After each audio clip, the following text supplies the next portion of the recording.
Welcome to our channel. మన blog వచ్చేసరికి ఈరోజు మహాశివరాత్రి కాబట్టి ఈరోజు అయితే మనమైతే కొరివి పోదామని రెడీ అయిపోయినాం. కొరివిలో జాతర అయితే బాగా చేస్తారు. మనమైతే ఇప్పుడే మహబాద్ అవుట్స్కట్స్ లోకి వచ్చినాం. మహబాద్ నుంచి 2 కిలోమీటర్స్ వచ్చినట్టున్నాం. దీన్ని బ్రిడ్జ్ అంటారు మహబాద్లో. ఇక్కడ నుంచి అయితే 8 కిలోమీటర్స్ ఉంటుందేమో కొరివి అయితే నాకు తెలిసి ఇక్కడ ఖమ్మం మహబాద్ నుంచి అయితే పెద్ద జాతర అనుకోవచ్చు. అయితే పోవడానికి పెద్ద టాస్క్ లెక్కనే ఉంది. ఎందుకంటే ట్రాఫిక్ వచ్చేసరికి మహబాద్ నుంచి అయితే ట్రాఫిక్ ఉంటే కొరివిలు ఎంత ఉంటుందో చూడాలి. ఇదైతే నేను ప్రతి ఇయర్ ఖచ్చితంగా పోతా. ఇది నాకు తెలిసి 7th టైం అనుకుంటా కొరివి జాతర పోబట్టి. చూద్దాం ఈసారి స్పెషల్ ఏంటిదో, ఈసారి దర్శనానికి ఏముంటుందో. ఒకసారి అయితే బస్సు చూడండి, బస్సు అయితే ఉంటుంది 1 అవర్కి అట్లా. బస్సులుగా జాతర కాబట్టి అటు ఇటు తిరుగుతూనే ఉంటాయి. ఆర్టీసీ బస్సులు కావచ్చు, ఆటోలు కావచ్చు. క్రౌడ్ అయితే చూడండి, ప్రతి ఒక్కరు పోతాళ్ళు. బ్లాగ్కి కొత్త వచ్చిన వాళ్ళు అయితే లైక్, సబ్స్క్రైబ్ చేసి కామెంట్ చేసేయండి.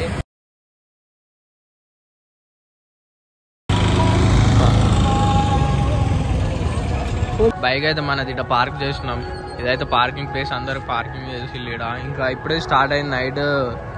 జాగారాలు ఉంటారు కాబట్టి ఇప్పుడే చిన్న వత్తాలు క్రౌడ్ అయితే. నేనైతే ముందెందుకు వచ్చిన అంటే ముందు క్రౌడ్ ఉంటారు కాబట్టి దర్శనం అయిపోద్దని వచ్చేసిన ముందు. పైకి అయితే పోదాం. ఇదైతే ఎంట్రన్స్, గుడికి అయితే దగ్గరికి పోయి చూపిద్దాం. ఈరోజు ఒక్కరోజు మాత్రం చాలా క్రౌడ్ అయితే ఉంటుంది. నేను సీరియస్ వీడియో పోతుంది ఎప్పుడైనా చెప్పు.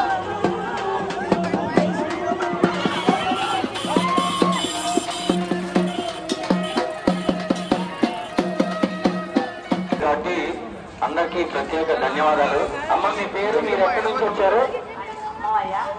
నుంచి వచ్చారు భద్రకాళి పాట మాడుగురు గారి తల్లి. మీకు ఇష్టమైన ఇష్ట దైవం ఎవడమ్మా?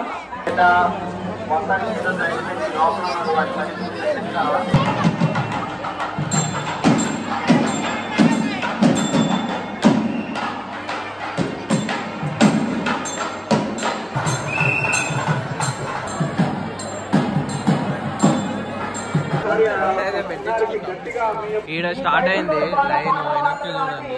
ఫైనల్లీ మన బ్లాగ్ అయితే మహబాద్ టు కొరివి అయితే అయిపోయింది. ఇప్పుడు మనమైతే ఇంటికి పోదామని రెడీ అయిపోయింది.